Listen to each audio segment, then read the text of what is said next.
Hello बेटा, हम लोग यहाँ पे स्टार्ट करेंगे आपका ये वाला पेपर का डिस्कशन। आपका पेपर है CT1। बहुत ही सिंपल पेपर, आपका एक जनरल बेसिक कंसेप्ट की अंडरस्टैंडिंग की बात कर रहा था। मुझे उम्मीद है आपका पेपर बहुत अच्छा हुआ होगा, आपको ये सॉल्यूशन मिलेगा आपके पेपर के फिनिश होने के बाद। तो बेटा हमेशा की तरह पेपर आसान है। मैं उम्मीद करता हूँ कि majority of the questions, majority क्या सब के सब क्वेश्चंस थ्योरेटिकल ही रहते हैं। तो कुछ क्वेश्चंस ऐसे हैं जिनकी ज़रूरत एक्सप्लेनेशन की आपको पड़ेगी, तो आप मेरे साथ फॉलो करते रहिए और उन क्वेश्चंस के बारे में मैं आपको एक्सप्लेन करते रहूँगा। सबसे पहले बेटा यहाँ पर हम लोग देखेंगे क्वेश्चन नंबर 95। ये कहता है match the column 1 with column 2 and select the correct option. अब ये जब आप क्वेश्चन ऑब्जर्व करते हैं तो आपको देखते ही कुछ रेफाइड सामने दिखाई देता है और तुम बोलोगे कि सर ने तो हमें पढ़ाया नहीं। बेटा अगर आपको कुछ इस किस्म का क्वेश्चन आता है जहाँ पे ऐसे वर्ड्स आपको बाहर मिलते हैं जो आपने कभी वर्ड्स पढ़े नहीं होते, तो इस क्वेश्चन को अप्रोच करने का एक सिंपल सा तरीका होता है। इस क्वेश्चन के थ्रू एग्जामिनर आपसे पूछना चाहता है कि अगर आपको एक दो ऑप्शंस अगर नहीं भी आते तो टेंशन मत लो, जो आता है उसको करेक्ट करने की कोशिश करो। आपको पता है माइटोकॉन्ड्रिया जो होता है, माइटोकॉन्ड्रिया के अंदर क्या डबल आपके पास रेफाइड्स हैं, वी आर नॉट श्योर। हम क्या करते हैं, हम माइटोकॉन्ड्रिया को रेफाइड्स के साथ एसोसिएट करते हैं, हमें आइडिया नहीं। माइटोकॉन्ड्रिया वैक्यूल बनाएगा, कभी नहीं। माइटोकॉन्ड्रिया का डबल मेम्ब्रेन स्ट्रक्चर होता है, yes. Mitochondria synthesis of ribosome करता है, नॉट एट ऑल। यानी आपके पास ए के साथ ऑप्शन क्या होना चाहिए, ए के साथ ऑप्शन 3। तो आप यहाँ पे देखो, ए के साथ ऑप्शन 3 यहाँ पर है, नहीं, क्रॉस कर दिया। ऑप्शन 3 यहाँ है, नहीं। यानी मेरे दो ऑप्शंस यहीं पे डायरेक्टली एलिमिनेट हुए। अब मुझे आंसर देखना है 3 और 4। तो यहाँ पे 3 और 3 दे रखा है। चलो मैं देखता हूँ second option, crystals of calcium oxalate, और इसके बारे में हमें अभी तक आइडिया नहीं, तो मैं इस ऑप्शन को भी छोड़ देता हूँ टेम्परेरली। थर्ड ऑप्शन देखता हूँ, न्यूक्लियोलस। न्यूक्लियोलस के पास रेफाइड्स हैं, मुझे कोई आइडिया ही नहीं कि न्यूक्लियोलस वैक्यूल बनाता है, ये वाला ऑप्शन भी नहीं हो सकता। तो न्यूक्लियोलस थर्ड वाला ऑप्शन तो अगर माइटोकॉन्ड्रिया के लिए चला गया तो ऑप्शन सिंथेसिस ऑफ राइबोसोम करता है, बिल्कुल यस। तो सी का आंसर आपके पास क्या होना चाहिए, 4। तो इन दोनों में देखो सी का आंसर 4 किसका है, इसका। तो दैट मीन्स मेरा आंसर डायरेक्टली 4 टिक किया जा सकता है एलिमिनेशन के मेथड से। तो मुझे उम्मीद है तो मैं एलिमिनेशन का मेथड प्रॉपरली समझ आ गया। जब बेटा ये मेथड आपको समझ आ गया है तो हम यहाँ पे आपके लिए थोड़ा सा समझाते हैं रेफाइड्स क्या होते हैं। अगर आप कुछ प्लांट्स के सेल्स को देखते हो, प्लांट सेल्स को देखते हो, तो वो सेल्स अपने अंदर इस तरीके से तीखे तीखे एकदम सुई जैसे कैल्शियम ऑक्सलेट के क्रिस्टल्स रखते हैं, जो क्रिस्टल्स अपने पास टॉक्सिन्स बनाए रखते हैं। और अगर ऐसे प्लांट्स को कोई जानवर खा ले तो जानवर की डेथ भी हो सकती है। तो रेफाइड्स ऐसे स्ट्रक्चर होते हैं। Simple clear. क्या हमारे सिलेबस का पार्ट है, तो मैं कहूँगा बिल्कुल भी नहीं, हमारे सिलेबस का पार्ट नहीं है। नेक्स्ट देखिए question number 101। In germinating seeds fatty acids are degraded exclusively in. बेटा सीड्स जर्मिनेट कर रही है और अगर आपको फैटी एसिड को जर्मिनेटिंग सीड के अंदर करना है तो आपके पास माइटोकॉन्ड्रिया का भी आंसर नहीं हो सकता। प्रोप्लास्टिड्स अपन ने पढ़ा ही नहीं, तो हमारे पास पता है ये ऑप्शन नहीं है। हम पेरोक्सिसोम्स गारंटीड है, ये नहीं है। हमें पता है ग्लाइऑक्सिसोम, क्यों, क्योंकि यहाँ पे ग्लाइऑक्सिलेट साइकिल होती है, और ये मैं आपको बेटा पढ़ा चुका हूँ अलग से। ग्लाइऑक्सिलेट साइकिल, ये ग्लाइऑक्सिलेट साइकिल के थ्रू किसी भी फैट को आगे लेके जाया जा सकता है। बीटा ऑक्सीडेशन करते हैं हम लोग और फाइनली हम लोग इसमें कन्वर्ट कर देते हैं, शुगर के अंदर कर देते हैं, और जिसको काम किया जाता है जर्मिनेशन में यूज़ किया जाता है। यानी अब फाइनली फैट्स को प्रोसेस करने के लिए जो साइकिल करोगे, ग्लाइऑक्सिलेट साइकिल, और इसी साइकिल से नाम दिया गया ग्लाइऑक्सिसोम। डन। नेक्स्ट क्वेश्चन 102, बहुत सिंपल है। Organ involved in modification and routing of newly synthesised proteins to their destination. यानी हमारे पास एक नया प्रोटीन बना है, उसको मॉडिफाई करना है। तो बेटा प्रोटीन को मॉडिफाई करने के लिए आपने पढ़ा है ना word glycosidation and glycosylation. Glycosylation ये वर्ड जब आपने पढ़ा है तो इसके अंदर हम कार्बोहाइड्रेट और प्रोटीन को जोड़ देते हैं। तो ये प्रोसेस में इस प्रोटीन को आपने मॉडिफाई करके ग्लाइको प्रोटीन बना दिया, तो आप मॉडिफिकेशन भी कर सकते हो। और राउटिंग यानी सेल के एक हिस्से से दूसरे हिस्से में, इधर से इधर, जहाँ पर जाना चाहिए वहाँ भेजना। ये काम बेटा किसका होता है, गोल्जी अपैरेटस का होता है, जिसको हम पोस्टमैन भी कहते हैं। पोस्टमैन की जगह आप कह सकते हैं पुलिस मैन। ट्रैफिक पुलिसमैन जो होता है, जो एक चौराहे पे खड़ा रहता है और बताता रहता है कि भैया इधर से गाड़ी अब इधर जाएगी, आगे से इस साइड आएगी, तो यही काम गोल्जी apparatus का होता है। डन। नेक्स्ट हम करेंगे बेटा question 104। Photosynthetic pigments in a chloroplast is restricted to. आप जब क्लोरोप्लास्ट का स्ट्रक्चर देखते हो तो क्लोरोप्लास्ट के स्ट्रक्चर के अंदर हमें रियलाइज़ होता है कि यहाँ पर इस तरीके से ये परत होती है, इसको हम ग्रैना कहते हैं। ग्रैना एक दूसरे से जुड़े हुए हैं स्ट्रोमा लेमिले से, इस खाली एरिया को हम लोग स्ट्रोमा टर्म करते हैं। तो फोटोसिंथेटिक पिगमेंट यानी अपने पास क्लोरोफिल, ये कहाँ मिलता है? ये क्लोरोफिल मिलेगा बेटा आपको थाइलाकॉइड मेम्ब्रेन में, यानी जो अपने पर इस तरीके से आपके पास एक ग्रैना थाइलाकॉइड्स होते हैं, इनकी मेम्ब्रेन के अंदर हमें मिलता है chlorophyll. Done. Question 104 clear. 1110 which of the following is not, important word है not, is not a function of cytoskeleton. बेटा साइटोस्केलेटन ये आपको अलग से मालूम है क्या होता है। सेल के अंदर वो पूरा का पूरा स्ट्रक्चर जो सेल को सपोर्ट करता है, तो सेल को सपोर्ट कर रहा है, सेल के शेप और सपोर्ट के लिए तो इन्वॉल्व है। आपको इस क्वेश्चन के अंदर बेटा एक तो क्वेश्चन में नॉट पूछा है, यानी साइटोस्केलेटन का क्या क्या फंक्शन नहीं होता, तो ये भी साइटोस्केलेटन का फंक्शन है, ये भी साइटोस्केलेटन का फंक्शन है, तो ठीक आंसर ये दोनों नहीं हो सकते। क्या साइटोस्केलेटन इंट्रा सेल्यूलर ट्रांसपोर्ट और मोटिलिटी, अगर मुझे इन दोनों में कंपेयर करना है क्या बोलूँगा? मैं आपको एक बात बता देना चाहता हूँ बेटा, स्यूडोपोडिया, ये सूडोपोडिया अमीबा बनाता है, तो ये सूडोपोडियल जो मूवमेंट्स होती हैं ये भी साइटोस्केलेटन की वजह से होती है। तो सेल की मोटिलिटी सूडोपोडिया के through, mechanical support yes, maintenance of shape of cells, तो ये तीनों काम है साइटोस्केलेटन के। तो अपने पास आंसर क्या बनता है? इंट्रा सेल्यूलर ट्रांसपोर्ट, यानी सेल के अंदर का ट्रांसपोर्ट साइटोस्केलेटन का काम नहीं होता। अब को नेक्स्ट क्वेश्चन पूछता है, in which of the following would you expect to find glyoxysome. इनमें से आपको ग्लाइऑक्सिसोम कहाँ मिलेगा? पढ़ा चुका हूँ बेटा, ग्लाइऑक्सिसोम फैट को मेटाबोलाइज करेंगे। किसको? फैट को। तो अगर आपको फैट मेटाबोलाइज करना है तो ग्लाइऑक्सिसोम चाहिए। तो एंडोस्पर्म ऑफ व्हीट में फैट मिलेगा? नहीं। लीफ के अंदर ये पैलिसेड बेटा एक सेल्स होते हैं, पैलिसेड पैरेंकाइमा सेल्स, वहाँ पे मिलेगा? नहीं। रूट हेयर्स में मिलेगा? नहीं। यहाँ पे वर्ड कैस्टर है, और ज़रा ध्यान रखना, कैस्टर तो हम लोग मार्केट में देखते हैं कैस्टर ऑयल आता है बेटा, हम क्या करते हैं कैस्टर की सीड लेते हैं, उसको क्रश करते हैं और कैस्टर ऑयल निकालते हैं। तो दैट मीन्स अगर सीड में ऑयल है तो ऑयल को मेटाबोलाइज करने के लिए आपको, फैट को मेटाबोलाइज करने के लिए ग्लाइऑक्सिसोम चाहिए, इसलिए आंसर आपके पास बनेगा बी। डन। आइए नेक्स्ट क्वेश्चन देखते हैं। नेक्स्ट क्वेश्चन, ये बाकी जितने भी क्वेश्चन बेटा यहाँ पर है, मुझे पता है ये क्वेश्चंस डायरेक्ट हैं, सिंपल हैं, उम्मीद करता हूँ तुम्हें अच्छे से आते होंगे। नेक्स्ट यहाँ पे फिर ये 4 पॉइंट्स दिए हुए हैं और मैं चाहता हूँ कि ये 4 पॉइंट्स तुम्हें मुँह ज़बानी याद हो, ये बहुत अच्छे से। ग्लाइऑक्सिसोम का बेटा ग्लाइऑक्सिलेट साइकिल, तो एक आपके पास आंसर क्या होना चाहिए? 2। तो देखो इधर एक आंसर 2 है, इधर 2 है, और तो मतलब मैं ये दोनों पॉइंट्स को डायरेक्टली क्रॉस कर सकता हूँ, राइट। तो मुझे अब इन दोनों में से आंसर निकालना है, तो ए का 2। स्फेरोजोम काम क्या करता है? फैट को स्टोर करता है, तो बी का आंसर क्या होना चाहिए? 1। तो ये भी ठीक, ये भी ठीक, बी का आंसर 1 दोनों में दे रखा है। अब मुझे देखना है क्वांटाजोम, क्वांटाजोम और पेरोक्सिसोम। बेटा क्वांटाजोम क्या काम करता है? क्लोरोप्लास्ट के अंदर क्वांटाजोम एटीपी जेनरेशन में मदद करता है। किस में मदद करता है? एटीपी जेनरेशन के अंदर। क्वांटाजोम हमारे एक यूनिट है जो क्लोरोप्लास्ट के अंदर मदद करती है, ये यानी सी का आंसर आपके पास 4 होना चाहिए। पेरोक्सिसोम एक प्रोसेस होता है फोटो रेस्पिरेशन, उसमें मदद करता है।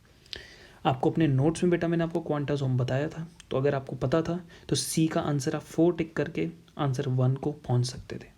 इनफैक्ट सही बोलूँ तो मैंने आपको पेरोक्सिसोम भी आपको दे रखा है, आपको नोट्स पहुंच गए थे पेरोक्सिसोम के, ग्लाइऑक्सिसोम के जो अलग से मैंने आपको बताए थे।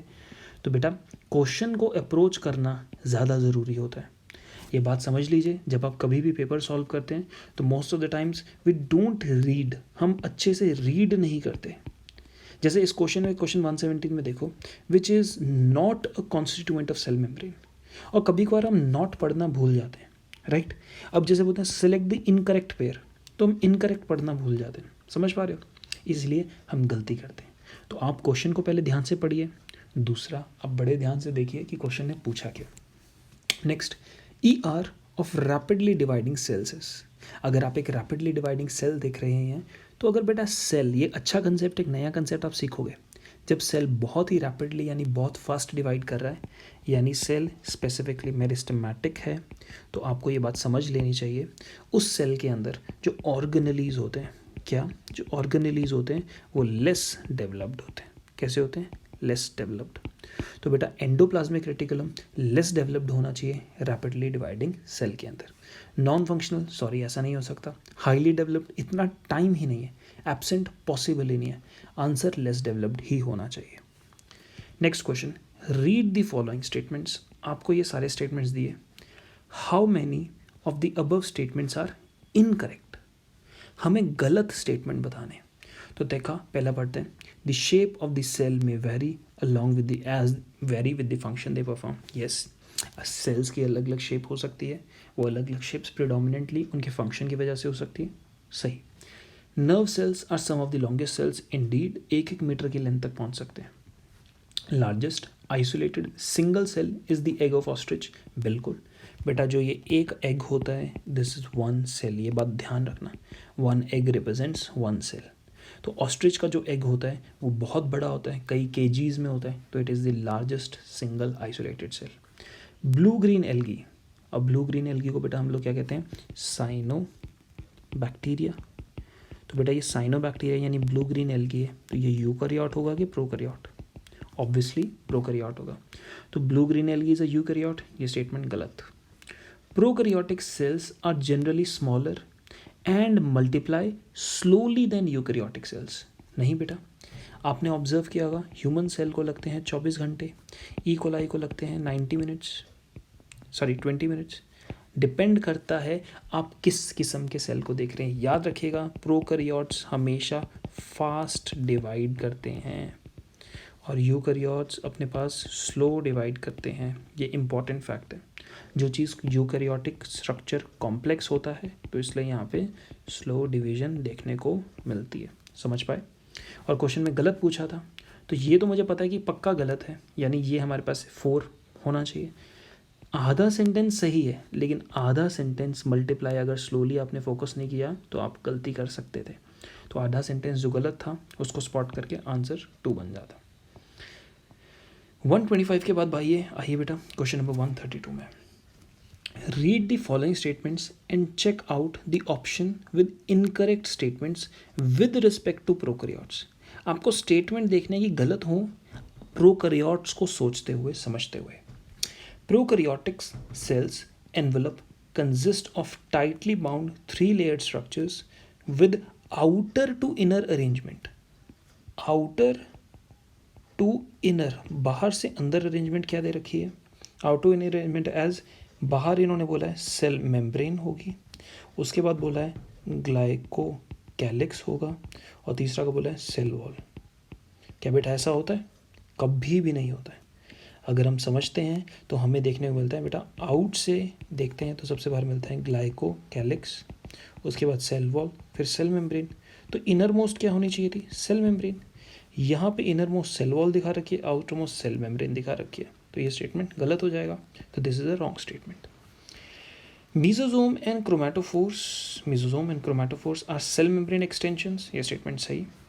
Fimbriae are small bristle like fibres helpful in attachment with the substratum, सही।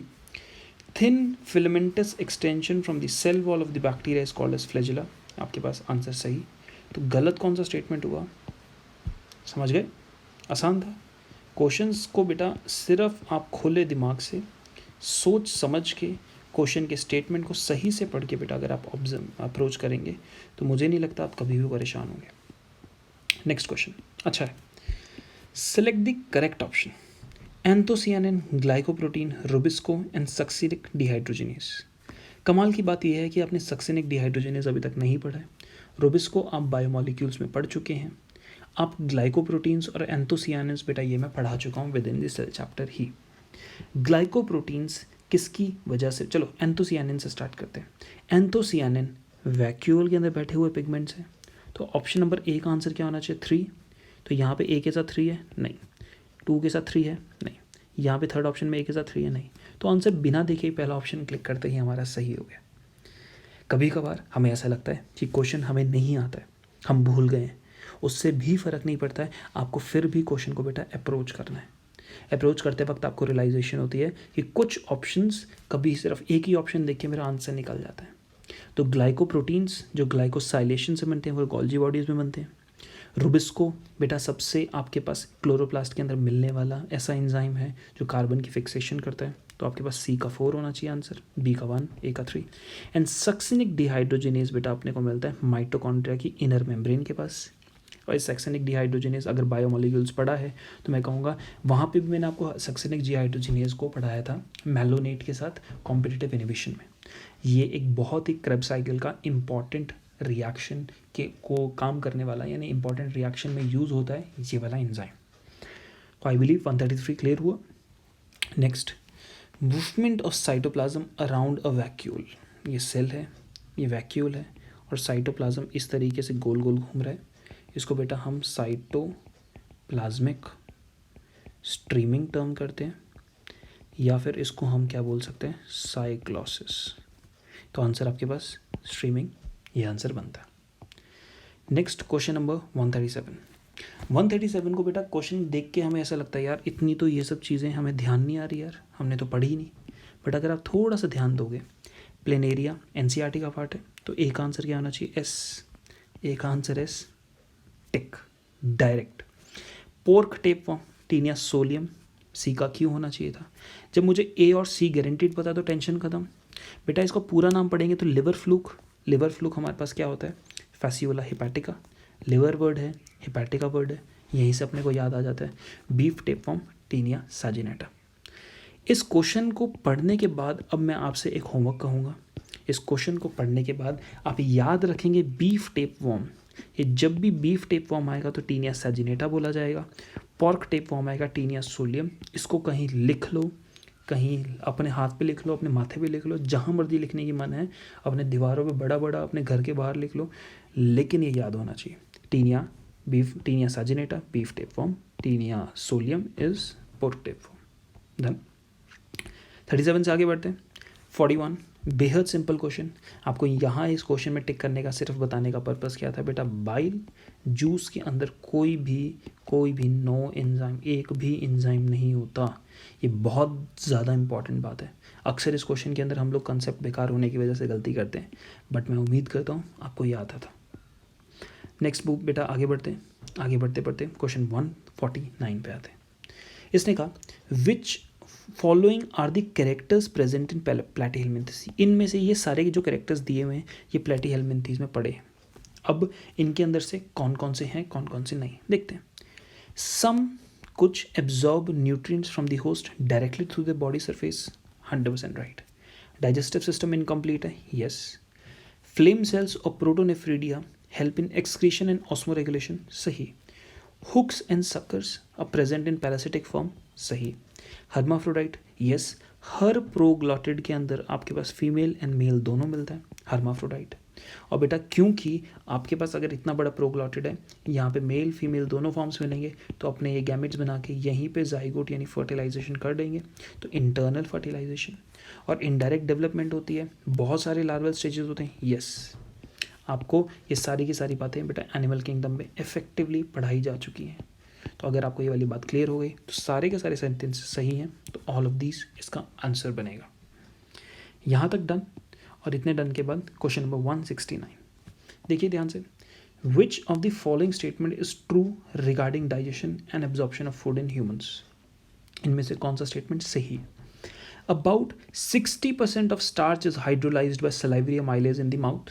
तुम बोलोगे हाँ यार सलाइवरी अमाइलेज तो डाइजेस्ट करता है, लेकिन कितना, 30% होता है, 60% नहीं। तो आंसर ये गलत हो गया, मतलब this is a wrong statement.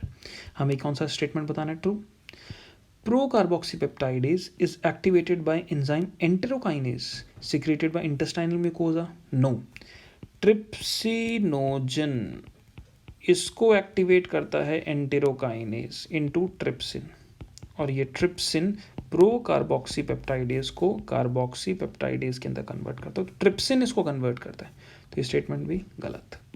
Third देखते हैं हम लोग। Chief cells of stomach secrete pepsinogen and prorennin which are inactive proteases. क्या ये स्टेटमेंट सही है, बिल्कुल, आप चीफ सेल्स बोलिए चाहे पेप्टिक सेल्स बोलिए, ये काम करते हैं। तो थर्ड वाला स्टेटमेंट सही। Brunner's glands are mucosal glands, नहीं बेटा, they are submucosal glands. कौन सा? तो आपके पास फोर्थ वाला स्टेटमेंट रॉन्ग, तो आंसर अपने पास 3 हो गया, सिंपल था। Next, where do certain symbiotic microorganism normally occur in human body. यहाँ पे बेटा मैं आपको एक कंसेप्ट बता देना चाहता हूँ, बड़े ध्यान से समझना जो मैं आपको कंसेप्ट बताऊँगा। ह्यूमन बॉडी को बेटा जब हम लोग ऑब्जर्व करते हैं, किसको? ह्यूमन बॉडी को, तो वहाँ पर ह्यूमन बॉडी में आपको सिम्बायोटिक प्लस कोमेंसल्स, ये दोनों टाइप के ऑर्गेनिज्म मिलते हैं। सिम्बायोटिक ऑर्गेनिज्म ऐसे ऑर्गेनिज्म हैं जो ह्यूमन बॉडी में रहेंगे और ह्यूमन बॉडी को फ़ायदा देंगे और ख़ुद भी ह्यूमन बॉडी से फ़ायदा उठाएंगे। यानी सिम्बायोटिक एसोसिएशन एक ऐसी एसोसिएशन होती है जिसमें म्यूचुअल बेनिफिट दिया जाता है कि बैक्टीरिया से ह्यूमन को बेनिफिट हो रहा है और ह्यूमन से बैक्टीरिया को बेनिफिट हो रहा है। तो ह्यूमन बॉडी में सिम्बायोटिक मिलते हैं, यस। क्या ह्यूमन बॉडी में कमेंसल्स मिलते हैं? तो मैं कहूँगा यस। कमेंसल्स क्या काम करते हैं बेटा? वो ह्यूमन में बॉडी में जो अनडाइजेस्टेड फूड होता है ना, जो फूड हम लोग डाइजेस्ट नहीं कर पाते, उसको खाते हैं और अपना काम चलाते रहते हैं और ह्यूमन्स को तो कोई फ़र्क नहीं पड़ता है। तो ऐसे ऑर्गेनिज्म को कहते हैं कमेंसल। कमेंसल ऐसा ऑर्गेनिज्म होता है जिसकी वजह से होस्ट को कोई भी हार्म नहीं होता, बट इनको खुद ब खुद इनको क्या होता है? बेनिफिट होता है। देखो हमारे गट के अंदर बैठे हैं, इनको खाना मिलते जा रहा है तो खुद को बेनिफिट हो रहा है, लेकिन एज अ ह्यूमन हम लोगों को कोई नुकसान नहीं होता। तो आपको यहाँ से पता लगा ह्यूमन बॉडी में सिम्बायोटिक और कमेंसल्स दोनों के दोनों मिलते हैं। ये वाली बात आपको क्लियर हुई? तो यहाँ पे इसने पूछा है ह्यूमन बॉडी में सिम्बायोटिक ऑर्गेनिज्म कहाँ यूजुअली मिलते हैं, तो बेटा ये पॉइंट अपने को याद रखना पड़ेगा। सीकम के अंदर हमें सिम्बायोटिक ऑर्गेनिजम्स मिलते हैं। Done. Next question 172, respective number of permanent milk and vestigial teeth. बड़े ध्यान से देखना बेटा, परमानेंट टीथ का नंबर होता है 2123/2123, ये डेंटल फॉर्मूला है। तो हमारे पास परमानेंट टीथ टोटल कितने होते हैं? 32। मिल्क टीथ होते हैं 20। मिल्क टीथ आप टोटल कैलकुलेट कर सकते हैं, मैं फॉर्मूला भी नहीं लिखूंगा। मिल्क टीथ आप पूरा कैलकुलेट कर सकते हो, ये 20 होते हैं। फाइनल वेस्टिजियल टीथ बनते हैं। बेटा वेस्टिजियल टीथ क्या होते हैं? ध्यान से देखना, जो लास्ट मोलर्स होते हैं, लास्ट मोलर्स, उनको हम वेस्टिजियल टीथ टर्म करते हैं। लास्ट मोलर्स अगर ह्यूमन बॉडी में ना भी हों तो हमें कोई फ़र्क नहीं पड़ता है। तो आप यहाँ पे ज़रा गौर करो, ये मोलर्स बता रहे हैं, तो हमारे पास एक साइड हाफ ऑफ दी है ना, half of the lower jaw and half of the upper jaw, यानी टोटल अगर मैं कैलकुलेट करूँगा तो हमारे पास टोटल 4 मोलर्स मिलते हैं। तो हम कहते हैं permanent teeth 32, milk teeth 20 and vestigial teeth 4, जो 4 आखिरी वाले मोलर्स होते हैं। तो आंसर आपके पास बन जाएगा 2, 172 सॉल्व। राइट। नेक्स्ट देखते हैं बेटा हम लोग question number 175, stool of a person, stool यानी faecal matter of a person has whitish grey colour. अब स्टूल के अंदर बेटा वाइटिश ग्रे कलर है, यानी ब्राउनिश येलोइश कलर नहीं है, वाइटिश ग्रे कलर है। और इसका मेन रीज़न क्या है कि लिवर ने बाइल जूस नहीं बनाया, तो बाइल जूस जब खाने में नहीं गया तो बाइल जूस की एब्सेंस की वजह से वाइटिश ग्रे कलर मिला स्टूल का। तो यानी हमारी बॉडी में कौन सा ऑर्गेनिज्म माल फंक्शन कर रहा है? माल फंक्शन यानी जो प्रॉपरली फंक्शन नहीं कर रहा है, लिवर। तो अगर लिवर ढंग से काम नहीं करेगा तो अपने पास बाइल जूस नहीं बनेगा, बाइल जूस नहीं बनेगा तो स्टूल का कलर किस तरीके से होगा? Whitish grey colour.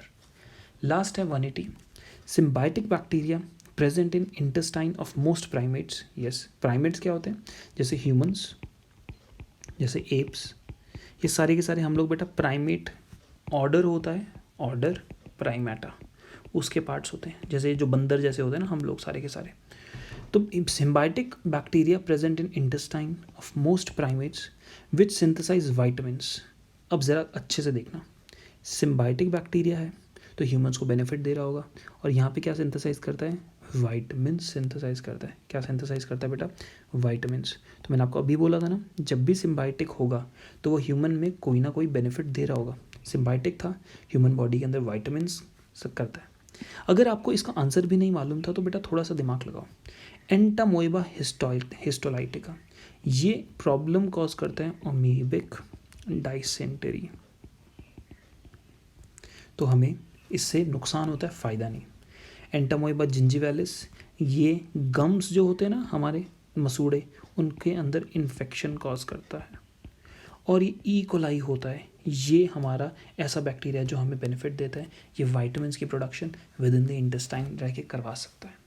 तो आपके साथ यहाँ पर ये लेक्चर का पूरा डाउट डिस्कशन, लेक्चर का पूरा सॉल्यूशन आपको, आपके लेक्चर नहीं आपके टेस्ट का सॉल्यूशन आपको मिल चुका है। उम्मीद है कि आपने बढ़िया से टेस्ट किया है, इंपॉर्टेंट क्वेश्चंस आपको क्लियर हो गए हैं। अगर कुछ पॉइंट्स में बेटा डाउट होगी, you can always ask in the comment box, right. Thank you so much बेटा।